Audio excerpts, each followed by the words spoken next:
Dan siapa yang sengaja memindahkan kerikil, maka dia telah berbuat hal yang sia-sia. Kalau orang datang di awal waktu, nanti dia seperti bersedekah dengan seekor unta, waktu kedua seperti sapi, waktu ketiga seperti domba bertanduk, waktu keempat seperti sumbang dengan ayam, waktu kelima seperti bersumbang dengan telur. Nah, semua ini bisa hilang, pahala-pahala ini kalau seseorang sengaja berbuat hal sia-sia di saat khatib sedang menyampaikan khutbah. Oleh karena itu kita disuruh dengarkan dengan teliti kalau ingin mendapatkan pengampunan dosa selama atau sebanyak 10 hari. Yang kedua, selain sholat Jumat, saudaraku seiman, kita dianjurkan untuk mandi Jumat, terutama bagi laki-laki, dan pendapat jumhur ulama dinyatakan kewajibannya. Serta juga memakai wangi-wangian yang terbaik, memakai pakaian yang terbaik untuk merayakan hari raya kita ini. Innalhamdulillah. Sesungguhnya segala puji dan puja kehadirat Allah. Nahmaduhu wa nasta'inuhu wa nastaghfiruh. Hanya kepadanya kita memuji, meminta pertolongan serta bertaubat dari dosa-dosa kita. Wa na'udzu billahi min syururi anfusina. Dan hanya kepada Allah pula kita meminta agar dijauhkan dari keburukan-keburukan diri kita. Wa min sayyiati a'malina, dan dari segala dosa yang pernah kita lakukan. Man yahdihillahu fala mudhillalah. Barang siapa yang telah Allah berikan hidayah maka tidak akan pernah sesat selamanya. Wa man yudlilhu fala hadiyalah. Dan barang siapa yang telah Allah sesatkan maka tidak akan mendapatkan petunjuk selamanya. Asyhadu an la ilaha illallah wahdahu la syarikalah wa asyhadu anna Muhammadan abduhu wa rasuluh. Saya bersaksi tiada Tuhan yang berhak disembah kecuali Allah, dan Muhammad benar-benar hamba juga utusannya.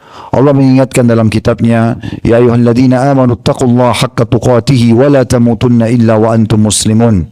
Hai sekalian orang-orang yang beriman, bertakwalah, hanya patuh dan tunduklah kepada satu-satunya pencipta segala sesuatunya, baik di langit, di bumi, kedalaman lautan, yang terjangkau oleh mata atau tidak terjangkau, yaitu Allah subhanahu wa ta'ala. Sebenar-benar patuh dan tunduk, dan janganlah kalian meninggal dunia kecuali dalam keadaan Islam. Di ayat yang kedua Allah juga mengingatkan, ya ayuhan nasu taqu rabbakum alladhi khalaqakum min nafsin wahidah wa khalaqa minha zawjaha wa batha minhuma rijalan katsiran wa nisaa wattaqullaha alladhi tasaaluna bihi wal arham innallaha kana 'alaikum raqiba. Hai sekalian manusia, sekali lagi bertakwalah, hanya patuh dan tunduklah kepada Allah yang telah menciptakan kalian dari jiwa yang satu, yaitu Adam alaihissalam, dan telah menciptakan dari jiwa yang satu istrinya Hawa alaihissalam, dan telah banyak memberikan keturunan laki-laki juga perempuan dari keduanya. Sekali lagi bertakwalah kepada Allah dan jagalah hubungan silaturahim. Sesungguhnya Allah senantiasa mengawasi kalian. Di ayat yang ketiga Allah mengingatkan, ya ayyuhalladzina amanu taqullaha wa qulu qawlan sadida yuslih lakum a'malakum wa yaghfir lakum dhunubakum wa may yuti'illaha wa rasulahu faqad faza fawzan 'azima. Hai sekalian orang-orang yang beriman, bertakwalah kepada Allah dan ucapkanlah kalimat yang benar. Jujurlah, niscaya Dia akan memperbaiki amal-amal perbuatan kalian, mengampuni dosa-dosa kalian. Barang siapa yang mentaati Allah dan Rasulnya, sungguh dia telah mendapatkan kemenangan yang besar. Amma ba'd, fa inna asdaqal hadithi kitabullah. Kita tahu sebaik-baik rujukan umat Islam dalam segala lini kehidupan mereka, terutama ibadah, adalah kitabullah, Al-Quran. Wa khairu hadi Muhammadin sallallahu alaihi wa ala alihi wa sahbihi wa sallam. Dan sebaik-baik petunjuk setelah Al-Quran adalah petunjuk Nabi besar Muhammad sallallahu alaihi wa ala alihi wa sahbihi wa sallam. Wa syarrul umuri muhdatsatuha, dan seburuk-buruk perbuatan dalam hal ibadah yang tidak punya rujukan dari keduanya Al-Quran dan Sunnah. Fa inna kullah muhdatsatin bid'ah. Semua ibadah tidak punya rujukan dikenal dengan perbuatan baru dalam agama. Wa nabidatin dhalalah. Perbuatan baru akan membawa pelakunya pada kesesatan, dan firman kesesatan membawa pelakunya ke dalam api neraka. Saudaraku seiman rahimani rahimakumullah. Khutbah Jumat kita pada kali ini adalah kemuliaan hari Jumat. Hari yang sekarang kita sedang ada ini adalah hari yang sangat spesial bagi kaum muslimin. Oleh karena itu Allah subhanahu wa ta'ala menamakan salah satu surah dalam Al-Quran surah Al-Jum'ah. Dan ini menandakan kedudukannya yang sangat tinggi, dan itu surah nomor 62 secara urutan dalam Al-Quran. Dalam salah satu ayatnya, dalam surah Jum'ah, di ayat 9, Allah menyebutkan tentang Jumat ini dan memerintahkan kita untuk memuliakannya. Dalam firman-Nya, ya ayyuhalladzina amanu idza nudiya lis-salati min yaumil jum'ati fas'au ila dzikrillahi wa dzarul bai', dzalikum khairul lakum in kuntum ta'lamun. Hai orang-orang beriman, bila telah dikumandangkan salat untuk Jumat, maka segeralah untuk menuju kepada zikrullah. Maksudnya hadiri solat dan juga hadiri khutbah Jumatnya. Dan tinggalkan semua jenis transaksi. Itu akan lebih baik bagi kalian kalau kalian mengetahuinya. Dan dalam hadis baginda Nabi SAW riwayat Imam Muslim, Abu Dawud, Tirmidzi dan juga An-Nasai, kata Nabi SAW, khairu yaumin tala'at alaihi syamsu yaumul jum'ah. Ketahuilah hari yang paling baik di mana matahari terbit karenanya atau padanya, hari yang terbaik di mana matahari terbit padanya adalah hari Jumat. Fihi khulika Adam, pada hari itu diciptakan Adam, wa fihi dakhala al-jannah, dan pada hari itu juga dimasukkan ke dalam surga, wa fihi ukhrija minha, dan pada hari Jumat juga dia dikeluarkan dari surga. Di dalam hadis yang lain Nabi SAW bersabda, diriwayatkan Ibnu Khuzaimah dan disahihkan oleh Syekh Albani, ma tala'atis syamsu wala gharabat ala yaumin khair min yaumil jum'ah. Ketahuilah tidak ada hari di mana matahari terbit ataupun terbenam sepanjang masa yang lebih baik daripada hari Jumat. Hadanallahu lahu wa dhallan nasu anhu. Allah memberikan petunjuk kita untuk menjadikannya sebagai hari pilihan atau hari raya, dan banyak manusia yang sesat darinya. Fannasu lana fihi taba'. Dan manusia hanya mengikuti kita untuk memuliakan hari Jumat. Fahuwa lana, maka dia adalah milik kita umat Islam. Walil Yahudi yaumus sabt, dan orang-orang Yahudi memiliki atau memilih hari Sabtu sebagai hari raya mereka. Walin Nasara yaumal Ahad, dan untuk orang-orang Nasrani adalah hari Ahad. Inna fihi sa'atun la yuwafiquha mu'minun yusalli yas'alullaha syai'a illa a'ta. Ketahuilah bahwasanya tidak ada waktu di hari Jumat. Inna fihi sa'atan la yuwafiquha mu'minun yusalli yas'alullaha syai'a illa a'ta. Di hari Jumat ada waktu di mana tidak ada seorang mukmin pun yang meminta kepada Allah, dia salat sambil meminta kepada Allah sesuatu, kecuali pasti Allah akan berikan kepadanya.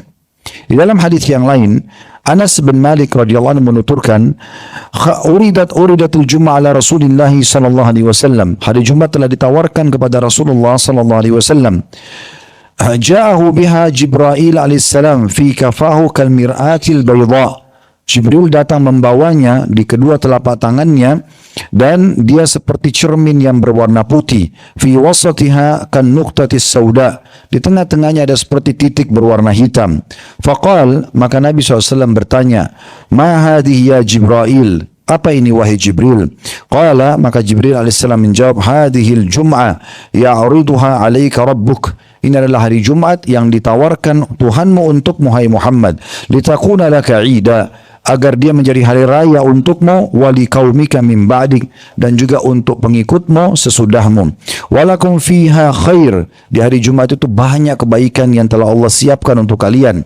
Takunu antal awwal, dan yang dapat penawaran pertama adalah engkau, hai Muhammad. Wa takunul yahudu wan nasara min ba'dik, kalau kau menolak baru akan ditawarkan kepada Yahudi dan Nasrani. Wa fiha sa'atun la yadu ahadun rabbahu fiha bi khairin huwa lahu qusim illa a'tahu. Dan di sana ada waktu di hari Jumat di mana tidak ada seseorang yang memohon kepada Allah dari kebaikan yang sudah menjadi takdirnya, kecuali pasti akan diberikan. Au ta'awwadha min syarrin illa dufi'a anhu ma huwa a'zamu minhu. Dan kalau dia berlindung dari satu keburukan, maka Allah akan selamatkan dari keburukan yang lebih besar daripada apa yang dia berlindung darinya. Wa nahnu nad'uhu fil akhirati yaumal mazid, dan kami sendiri para malaikat memanggil dan menyebutkan Jumat di hari kiamat nanti sebagai hari tambahan. Yang dimaksud kata ulama itu adalah hari tambahan. Orang akan mendapatkan tambahan nikmat yang melimpah nanti di surga, selain nikmat yang sudah dijanjikan kalau dia menghidupkan Jumatnya. Hadis ini masih berlanjut, tapi sampai sini saksi bahasan, diriwayatkan oleh Tabarani dan dihasankan oleh Syekh Albani. Ada beberapa amal saudaraku siman yang kita dianjurkan untuk dipedulikan atau diseriusi untuk dikerjakan di hari Jumat. Yang pertama, mengerjakan sholat Jumat sebagaimana kita kerjakan ini. Dan Nabi SAW bersabda tentang keutamaan Jumat, diantaranya hadis riwayat Muslim, Abu Dawud, Tirmidzi dan Ibnu Majah, man tawadda'a fa ahsanal wudu, siapa yang berwudu di hari Jumat dan dia sempurnakan wudunya, thumma atal jum'ata fastama'a wa ansat, kemudian dia datang hari Jumat dan dia dengarkan dengan teliti dan serius apa yang disampaikan oleh khatib, ghufira lahu ma baina wa bainal jum'atil ukhra, maka akan diampuni dosa-dosanya antara Jumat itu dengan Jumat sesudahnya, wa ziyadatu thalathati ayyam, dan akan ditambah 3 hari lagi. Artinya seseorang kalau seperti kita hadir ini uduk dengan sempurna, kemudian dia datang dan dia dengarkan baik-baik khatib menyampaikan khutbah, maka akan dapat pengampunan 10 hari. Antara Jumat itu ke Jumat sesudahnya 7 hari, ditambah 3 hari lagi tambahannya. Waman massal hasa faqad lagha, dan siapa yang sengaja memindahkan kerikil, maka dia telah berbuat hal yang sia-sia. Nanti akan kita jelaskan lebih panjang lebar tentang masalah yang beranda hadis nanti yang kita tentunya, yaitu Nabi SAW bersabda, ada hadis nanti yang kita paparkan, kalau orang datang di awal waktu, nanti dia seperti bersedekah dengan seekor unta, waktu kedua seperti sapi, waktu ketiga seperti domba bertanduk, waktu keempat seperti sumbang dengan ayam, waktu kelima seperti bersumbang dengan telur. Nah, semua ini bisa hilang, pahala-pahala ini kalau seseorang sengaja berbuat hal sia-sia di saat khatib sedang menyampaikan khutbah. Oleh karena itu kita disuruh dengarkan dengan teliti kalau ingin mendapatkan pengampunan dosa selama atau sebanyak 10 hari. Yang kedua, selain sholat Jumat, saudaraku seiman, kita dianjurkan untuk mandi Jumat, terutama bagi laki-laki, dan pendapat jumhur ulama dinyatakan kewajibannya. Serta juga memakai wangi-wangian yang terbaik, memakai pakaian yang terbaik untuk merayakan hari raya kita ini. Sebagaimana sabda Nabi SAW riwayat Bukhari dan juga An-Nasai, la yaktasilu rajulun yawmal jum'ati wa yatataharu mastata' min tuhrin. Tidak ada seseorang laki-laki yang mandi pada hari Jumat lalu dia betul-betul bersuci semaksimal dia mampu, wa yaddahinu min duhnihi, dan dia menggunakan minyak yang dia miliki. Sebagian ulama dia memanakan minyak rambut agar rambutnya bisa rapi dan bersih, wa yamassu min tibi baitihi, lalu dia menggunakan wangi-wangian dari rumahnya, thumma yakhruju fala yafruqu bainal itsnain, kemudian dia keluar ke masjid dan tidak memisahkan dua orang yang sudah duduk. Artinya kalau dia mau datang di saf-saf depan, dia datang lebih awal, dia tidak memisahkan dua orang yang sudah duduk. Thumma yusalli ma kutiba lah, kemudian dia solat sesuai yang disyariatkan untuknya. Kata sebagian ulama hadis adalah solat tahiyat masjidnya. Thumma yunsita idza takallama al-imam, kemudian dia fokus dan teliti pada saat mendengarkan khutbah disampaikan oleh khatib, kecuali illa ghufira lahu ma bainahu wa bainal jum'atil ukhra, kecuali akan diampuni dosa-dosanya antara Jumat itu dengan Jumat sesudahnya. Kita lihat dari hadis ini hikmah yang sangat besar, bahwasanya hari Jumat dirayakan dengan kebersihan dan kerapian. Mandi yang bersih, pakai baju yang terbaik, pakai minyak rambut, pakai minyak wangi, kemudian datang dan khusus memang untuk menghadiri Jumat, maka akan dapat pembersihan dosa. Dan dalam hadis yang lain diriwayatkan oleh Imam Ahmad dan Ibnu Khuzaimah, kata Nabi SAW, man iktasala yaumal jum'ati wa massa min tibi, siapa yang mandi pada hari Jumat kemudian dia pakai parfumnya atau minyak wanginya, in kana indahu, kalau dia memiliki, wa labisa min ahsani thiyabihi, dan dia pakai baju terbaiknya, thumma kharaja hatta ya'tiyal masjid, kemudian dia keluar untuk mendatangi masjid, fayarkab ma bada lahu, fayarka ma bada lahu, lalu dia ruku atau dia solat sesuai yang dia mampu, walam yu'zi ahada, dan dia tidak mengganggu siapapun, thumma ansata hatta yusalli, kemudian dia fokus mendengarkan khatib sampai dia mengerjakan solat Jumat, kana kafaratun lima baina wa bainal jum'atil ukhra, maka pastikan akan menjadi pembersihan dosa-dosanya antara Jumat itu dengan Jumat sesudahnya. Demikian pula yang ketiga adalah bersegera ke masjid. Di hari Jumat dianjurkan agar kita bersegera ke masjid. Ini punya keutamaan tersendiri, sebagaimana dijelaskan di dalam banyak hadis, di antaranya hadis riwayat Imam Ahmad, Abu Daud, Tirmidzi dengan sanad yang sahih.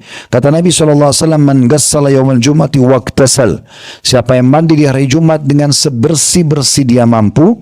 Artinya kalau dia mandi biasa di hari-hari biasa, misal dia memakai sabun sekali misalnya, mungkin di hari Jumat dia pakai lebih banyak, mungkin 2 kali dia pakai sabun. Intinya dia lebih bersih daripada mandi yang lainnya.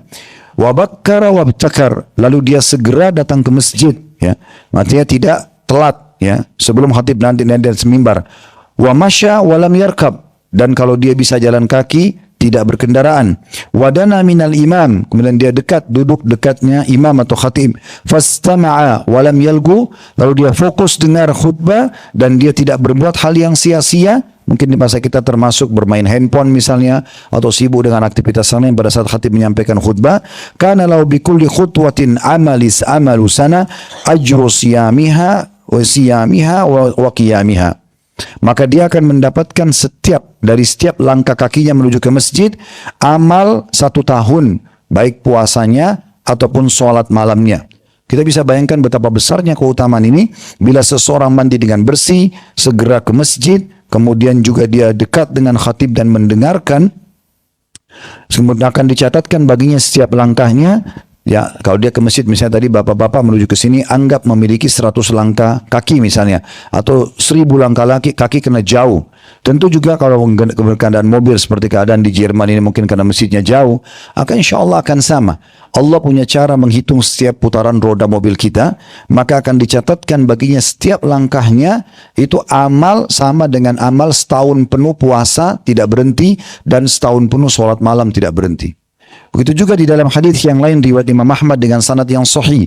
Kata Nabi SAW, man gassala waqtasal, siapa yang mandi semaksimal dia mampu di hari Jumat, wadana wabtakar, kemudian dia dekat dengan imamnya dan dia bersegera datang lebih cepat ke masjid, waqtaraba wastama', dan dia duduk dekat dengan khatib dan mendengarkan baik-baik khutbah, kana lau bikulli khutwatin yakhtuha qiyamu sanatin wa siyamuha, maka dicatatkan baginya setiap langkah kakinya sama dengan dia solat malam dan puasa setahun penuh tanpa berhenti.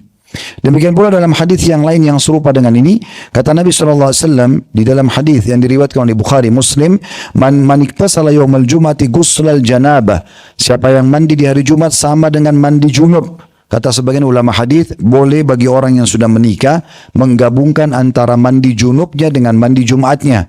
Jadi maaf, dia hubungan biologis di hari Jumat, kemudian dia gabungkan niatnya dalam hati mandi Jumat sama mandi junub. Atau kalau yang belum memiliki pasangan, maka dia bisa melaksanakan mandi Jumatnya mirip dengan mandi junub, dengan membasuh telapak tangan, membersihkan kemaluan, kemudian berwudu seperti wudu solat, lalu kemudian memulai dengan sisi kanan kepala, lalu seluruh tubuh dibasahi dengan air. Thumma raha fis sa'atil ula, kemudian dia datang lebih awal di waktu pertama, faka'annama qarraba badana, sama pahalanya dia bersedekah dengan seekor unta. Wa man raha fis sa'ati tsaniyah faka'annama qarraba baqarah, dan siapa yang datang di waktu kedua sama dengan dia bersedekah dengan seekor sapi. Wa man raha fis sa'ati tsalitsa faka'annama qarraba qabshan aqran, siapa yang datang di waktu ketiga sama dengan dia menyumbang atau bersedekah dengan seekor domba jantan bertanduk. Wa man raha fis sa'ati rabi'ah faka'annama qarraba dajajah, dan siapa yang datang di waktu yang keempat sama pahalanya dengan mendekatkan diri atau bersedekah jalan Allah dengan seekor ayam. Wa man ra'a fis sa'atil khamisa faka'annama qarraba baydah, dan siapa yang datang di waktu yang kelima maka sama dia pahalanya dengan bersedekah dengan sebutir telur. Fa idza kharajal imamu hadaratil malaika yastami'una adz-dzikr, dan kalau khatib sudah naik di atas mimbar maka para malaikat pun hadir mendengarkan khutbah. Para ulama menjelaskan masalah perbedaan waktu ini, tapi yang jelas hikmahnya, kata para ulama, tidak disebutkan waktu pertama itu kapan, waktu kedua itu kapan, ketiga, keempat, kelima, agar seseorang tetap berlumba-lumba dalam kebaikan. Ada juga sebagian yang mengatakan waktu pertama dia keluar dari subuh dan dia tidak kembali sampai selesai Jumat. Tapi ini mungkin sedikit pendapat yang ada taklif atau beban. Tapi umumnya ulama mengatakan bahwasanya yang dimaksud adalah waktu-waktu orang dia datang lebih cepat. Misalnya sejam sebelumnya dia datang, maka dia sudah bisa mendapatkan keutamaan-keutamaan yang disebutkan tadi. Intinya, makin dekat khatib naik di atas mimbar, maka makin kecil pahalanya. Dan kalau khatib sudah naik di atas mimbar baru datang, maka tidak mendapatkan pahala ini, walaupun sah Jumatnya. Di dalam hadis yang lain disebutkan bahwasanya diriwayatkan oleh Ibnu Majah, Ibnu Khuzaimah meriwayatkan, kata Nabi SAW, idza kana yaumul jum'ah, kalau tiba hari Jumat, waqafatil malaiku ala babil masjid, maka di setiap pintu masjid ada malaikat yang berdiri, yaktubunal awwala fal awwal, dia mencatat siapa saja yang datang pertama dan selanjutnya. Wa mathalul muhajjiri kamathalil ladzi yahdi badana, orang yang buru-buru datang ke masjid waktu awal sama dengan bersedekah dengan seekor unta. Thumma alladhi yuhdi al-baqar, baqarah. Kemudian datang kedua seperti orang bersedekah dengan seekor sapi. Thumma qabshan. Kemudian yang waktu ketiga seperti menyumbang dengan seekor domba jantan bertanduk. Thumma dajaja. Kemudian waktu keempat seperti menyumbang dengan ayam. Thumma bayda. Kemudian waktu kelima seperti menyumbang dengan telur. Ini batasnya sampai khatib naik di atas mimbar. Fa idza kharaja al-imamu tawu suhufahum yastami'una dzikir. Kalau imam atau khatib sudah datang dan naik di atas mimbar, maka para malaikat pun menutup buku-buku catatan amal ini, kemudian duduk dan mendengarkan juga khutbah. Nah, ini termasuk amal yang harus ditekankan kalau kita sedang mengerjakan atau Jumat, yaitu yang ketiga, kita bersegera. Yang keempat, saudaraku seiman, adalah memperbanyak doa. Dan di sini ada waktu mustajab. Sebagaimana hadits Abu Hurairah radhiyallahu anhu yang diriwayatkan oleh Bukhari Muslim, beliau mengatakan anna Rasulullah sallallahu alaihi wasallam dzakara yaumul jum'ati فقال فيها ساعة لا يوافقها عبد مسلم وهو قائم يصلي يسأل الله شيئا إلا أعطاه إياه وأشار بيده يقللها. Bahwasanya Rasulullah SAW pernah menyebutkan di hari Jumat ada waktu di mana tidak ada seorang muslim pun yang berdoa kepada Allah sementara dia sedang mengerjakan atau sedang mengerjakan solat, dan dia mohon kepada Allah kecuali Allah akan berikan. Kemudian Nabi SAW memberikan isyarat dengan tangan beliau kalau waktunya sangat sedikit. Di dalam hadis yang lain diriwayatkan oleh Abu Daud dan juga An-Nasai dengan sanad sahih, Nabi SAW menyebutkan lebih rinci masalah waktu mustajab itu, yaitu dalam sabda beliau SAW, yaumul jumati ithnata asyrata sa'ah. Ketahuilah hari Jumat itu ada 12 jam kalau kita mulai azan subuh sampai azan maghrib. La yujad fiha abdun muslimun yas'alullah azza wa jalla illa atahu iyah. Tidak ada seorang hamba muslim pun yang berdoa di waktu-waktu itu kecuali pasti Allah akan kasih. Faltamisuha akhiru sa'atin min akhir sa'atin ba'da salatil asr. Dan lebih banyak lagi fokus ke waktu itu ya pada saat lepas asar sampai terbenam matahari. Makanya sebagian ulama salaf, mereka ada yang kalau selepas solat asar tidak lagi berbicara dengan siapapun kecuali mereka mengangkat tangan ke langit dan berdoa kepada Allah berharap bisa mendapatkan waktu yang mustajab ini. Di dalam hadis yang lain riwayat Tirmidzi dihasankan oleh Syekh Albani, kata Nabi SAW, iltamisus sa'ata allati turja fi yaumil jum'ati ba'da salatil asri ila ghaibubati syams. Kejarlah waktu-waktu yang mustajab itu di hari Jumat, tepatnya habis asar sampai terbenamnya matahari. Kemudian selanjutnya yang kelima adalah membaca surah Al-Kahfi. Membaca surah Al-Kahfi. Dan tidak asing lagi hadis yang sahih riwayat An-Nasai, kata Nabi SAW, man qara surat Al-Kahfi fi yaumil jum'ah ada adha'a lahu minan nuri ma baina jum'atain. Siapa yang membaca surah Al-Kahfi di hari Jumat, Allah akan berikan dia cahaya yang terus meneranginya sampai Jumat yang akan datang. Dalam hadis yang lain diriwayatkan oleh Ad-Darimi dengan sanad yang sahih, kata Nabi SAW, man qara surat Al-Kahfi lailatul jum'ah adha'a lahu minan nuri ma baina wa bainal baitil atiq. Siapa yang membaca surah Al-Kahfi pada malam Jumat, maka Allah akan memberikan cahaya antara dia dengan Ka'bah. Kemudian yang keenam dan yang terakhir adalah bagaimana kita memperbanyak salawat kepada Nabi Muhammad sallallahu alaihi wa ala alihi wa sahbihi wasallam. Cukup banyak hadis dalam masalah ini, kita sebutkan sebuah hadis saja diriwayatkan oleh Abu Daud, An-Nasai dan Ibnu Majah dengan sanad sahih. Kata Nabi SAW, inna min afdali ayyamikum yaumul jum'ah.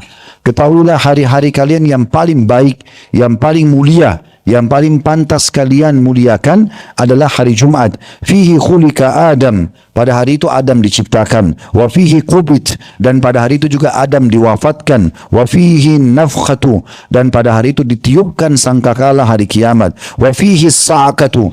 Dan pada saat itu wafatlah semua makhluk. Fa'akthiru alayya minas salati fi. Maka perbanyaklah baca salawat kepadaku pada hari Jumat itu. Fa inna salatakum ma'rudatun alayya. Karena salawat kalian akan dihantarkan kepadaku. Qalu, maka para sahabat bertanya, wa kaifa tu'radu salatuna 'alaika wa qad aramta ay balaita. Bagaimana ya Rasulullah disampaikan kepada Anda salawat kami sementara Anda sudah punah dengan tanah maksudnya sudah mati dan orang fahamnya tanah sudah menghancurkan jasad manusia. Maka kata Nabi SAW, Inna Allah Azza wa Jal harrama alal ardi an ta'kula ajsamana. Ketahuilah Allah telah mengharamkan bumi untuk memakan jasad kami para nabi-nabi. Hadis riwayat Abu Dawud, An-Nasai, Ibnu Majah dengan sanad yang sahih. Sebagai penutup saudaraku seiman, kita sebutkan 2-3 hadis atau 3-4 hadis kurang lebih berhubungan dengan masalah ancaman orang yang melalaikan Jumat. Yang pertama adalah hadis Nabi SAW diriwayatkan oleh Imam Muslim, laqad hamamtu an amura rajulan yusalli bin nasi thumma ahriqa ala rijalin yatakhallafuna 'anil jum'ati buyutahum. Sungguh aku pengen sekali menyuruh seseorang untuk mengimami manusia solat, kemudian aku keluar dan membakar rumah orang-orang yang tidak hadir solat Jumat. Semua ancaman yang diikuti dengan hukuman seperti ini, Nabi akan bakar rumahnya, kena laknat, siksa kubur, siksa neraka. Semua ini berarti menandakan dosa-dosa besar.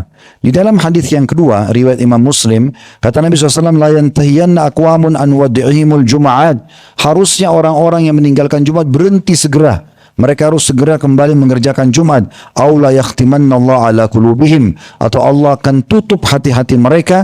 Thumma la yakunanna minal ghafilin. Kemudian mereka termasuk orang-orang yang lalai sesudahnya. Maksudnya lalai dari syariat Allah Subhanahu wa taala. Perlu kita tahu semuanya bahwasanya hukuman Allah yang paling berat bagi seorang hamba adalah Allah kosongkan hatinya dari keimanan sehingga tidak lagi keinginan untuk dekat dengan Allah, dan ini hukuman yang paling berat, lebih berat daripada hukuman fisik. Ada seorang dari Bani Israel pernah berkata di hadapan Musa alaihissalam, kalau saya selama ini berbuat maksiat tapi tidak pernah melihat hukuman Allah.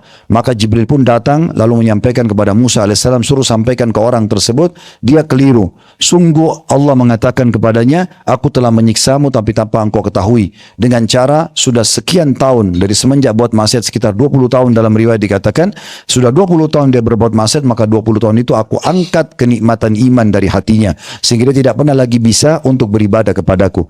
Jadi kalau cuma hubungan fisik, sakit, tabrakan, diganggu orang, ini adalah hal-hal yang masih lebih ringan dibandingkan kalau hati kita kosong daripada keimanan. Dan orang yang meninggalkan Jumat secara sengaja, Allah akan catat dia termasuk orang-orang yang lalai dari ibadah. Dua buah hadis yang terakhir, 3 hadis terakhir, maaf, pendek-pendek semuanya. Hadis yang ini adalah diriwayatkan oleh Ibnu Huzaimah dengan sanad hasan sahih. Kata Nabi SAW, man tarakal jum'ati thalathan min ghairi udhrin fahuwa munafiq. Siapa yang meninggalkan Jumat 3 kali berturut-turut ya tanpa ada uzur, maka pastikan dia adalah seorang munafik. Dalam riwayat Imam Muslim, riwayat Imam Ahmad, maaf, kata Nabi SAW, man taraka thalatha jum'ain tahawunan taba Allah ala qalbi. Siapa yang meninggalkan Jumat 3 kali karena kelalaian, maka Allah akan tutup hatinya dari hidayah. Dan hadis yang terakhir adalah hadis riwayat At-Tabarani, dan ini disahihkan oleh Syekh Albani. Kata Nabi SAW, man taraka thalatha jum'atin min ghairi udhrin kutiba minal munafiqin. Siapa yang meninggalkan Jumat secara sengaja tanpa udhur 3 kali, maka pasti Allah akan cap dia menjadi orang munafik. Dan kita tahu orang munafik lebih berat daripada orang kafir. Sebagaimana kita tahu dalam Al-Quran Allah mengatakan, innal munafikina fid darkil asfali minan nar. Orang munafik itu pasti tempatnya di tempat yang paling dasar dari neraka, atau tempat yang paling menyakitkan di api neraka. Aku qauli hada, saya sudah mengucapkan perkataan saya ini, wa astaghfirullah li wa lakum, dan saya istighfar kepada Allah, mengajak jamaah istighfar kepada Allah, fastaghfiruhu innahu wal ghafurur rahim. Istighfarlah kepadanya dan mohon maaf kepadanya, dan sesungguhnya dia Maha Pengampun juga Maha Pengasih. Alhamdulillah, wassalatu wassalamu ala rasulillah. Segala puji dan puja kehadirat Allah subhanahu wa ta'ala, juga salawat dan taslim kepada Nabi besar Muhammad sallallahu alaihi wa ala alihi wa sahbihi wasallam. Ada sebuah hadis yang saya tadi belum sempat sampaikan, tapi berhubungan dengan khutbah kedua kita ini, karena kita akan isi dengan doa. Kata Nabi sallallahu alaihi wasallam dalam sebuah hadis, sesungguhnya Jumat itu ada 12 waktu, seperti tadi dari subuh sampai azan maghrib, dan waktu yang diijabah, ya, kata Nabi SAW, adalah semenjak khatib dari mimbar sampai diiqamahkan solat. Maka ada 2 waktu dari 12 waktu itu yang betul-betul kita disuruh fokus, selepas asar sampai terbenam matahari, dan di saat khatib sedang khutbah sampai selesai khutbah. Biasanya di khutbah kedua, khatib-khatib semuanya berdoa, dengan berharap ini adalah waktu mustajab. Maka mari kita hadirkan hati dan fikiran kita untuk berdoa kepada Allah Subhanahu wa taala, semoga Allah ijabah. Alhamdulillah Rabbil Alamin. Kami memuji-Mu ya Allah sebagaimana layak Kau dipuji sebagai pencipta, dan kami memuji-Mu ya Allah sebagaimana puji-pujian para malaikat-Mu, pujian para nabi-nabi dan utusan-Mu, serta pujian orang-orang yang telah Engkau pilih sebagai wali-wali-Mu. Kami puji Engkau ya Allah sampai Engkau menerima puji-pujian kami dan Engkau catatkan sebagai tambahan amal saleh buat kami. Engkau terima seluruh amal-amal saleh yang kami sudah kerjakan, dan juga Engkau maafkan dosa-dosa kami. Dan kami juga mengucapkan salam hormat kami kepada utusan-Mu Nabi besar Muhammad sallallahu alaihi wa alihi wa sahbihi wasallam, sebagaimana Engkau telah perintahkan kami untuk mengucapkan salam hormat tersebut. Ya Allah, Engkau lah yang telah menggerakkan kaki kami untuk hadir di masjid ini, menghadiri Jumat ini, maka terimalah amal ini dengan pahala yang sempurna, serta terimalah seluruh amal-amal saleh yang pernah kami kerjakan, wajib ataupun sunnah, ikhlas ataupun kurang ikhlas, dan juga amal-amal yang sedang kami kerjakan dan yang akan kami kerjakan sampai menjelang ajal datang nanti. Ya Allah, maafkanlah semua dosa-dosa kami, pelanggaran-pelanggaran kami, dan juga pelanggaran kedua orang tua kami, seluruh kerabat kami, bahkan muslimin dan muslimat, mukminin dan mukminat yang hidup dan juga yang sudah meninggal. Ya Allah, sebagaimana Engkau sampaikan kaki kami ke negeri ini, di wilayah Eropa dan tepatnya di wilayah Jerman dan mungkin seluruh wilayah Eropa, kami berharap ya Allah Engkau nyebarkan agama Islam ini di tangan kami dan tangan muslimin di sini, sehingga kami bisa meraih pahala maksimal dari keislaman mereka. Ya Allah, sebarkanlah hidayah dan agamamu di negeri ini dan di wilayah ini ya Allah. Makmurkanlah negeri-negeri ini dan tetapkanlah Islam sebagai agama dan pegangan mereka. Ya Allah, tolonglah saudara-saudara kami dimanapun mereka sedang tertindas, terutama di Palestina. Berikanlah mereka kemerdekaan sebagaimana Kau berikan kepada kami ya Allah. Ikhlaskan niat mereka, terima para syuhada mereka, mulakan Islam di tangan mereka dan tangan kami semua, dan ikut sertakan kami bersama mereka di pahala, baik dengan doa, dengan harta, juga dengan jiwa kami. Ya Allah, makmurkan negeri kami Indonesia semakmur-makmurnya. Berikanlah hidayah para nabi menjalankan tugas dan amanah dengan baik. Jadikan kami masyarakat yang selalu gotong royong dengan pemerintah untuk menjaga kemerdekaan, persatuan dan kesatuan kami, dan siapa yang memberikan keburukan bagi negeri kami, bagi agama kami, bagi keluarga kami dan bagi diri kami, kembalikan tipu daya mereka kepada diri mereka sendiri. Ya Allah, satukanlah kami di surga Firdaus sebagaimana Engkau satukan kami dalam pertemuan Jumat ini. Rabbana atina fid dunya hasanah. Ya Allah, berikanlah kami semua kebaikan di dunia, wa fil akhirati hasanah, dan semua kebaikan di akhirat, wa qina adzabannar, dan selamatkan kami dari api neraka, wa adkhilnal jannata ma'al abrar, masukkan kami ke dalam surga bersama orang-orang yang patuh. Ya Aziz ya Ghafar, wa Zat yang mulia dan maha pengampun, ya Rabbal alamin, Tuhan alam semesta. Wa sallallahu nabiyina wa habibina Muhammadin wa alihi wa sahbihi wasallam, walhamdulillahi rabbil alamin. Inna Allah ya'muru bil adli wal ihsani wa ita'i dzil qurba. Ketahuilah Allah selalu menyuruh kita berbuat kebaikan, keadilan, dan juga berbuat baik kepada sanak kerabat. Wa yanha 'anil fahsya'i wal munkari wal baghi. Allah larang perbuatan mungkar, perbuatan dosa, pelanggaran-pelanggaran, perbuatan keji, dan juga pembangkangan. Ya'idukum la'allakum tadhakkarun. Ingatlah itu dan jadikan sebagai prinsip hidup kalian, dan selalu ingat, fadhkurullah azima yadhkurkum, ingatlah Allah maka Allah akan ingat kepada kalian. Washkuru ala niyami yazidkum, syukuri nikmatnya dia pasti akan tambah. Waladhikrullahi akbar, mengingat Allah adalah amal yang paling besar. Wa aqimis salat, dan dirikanlah salat.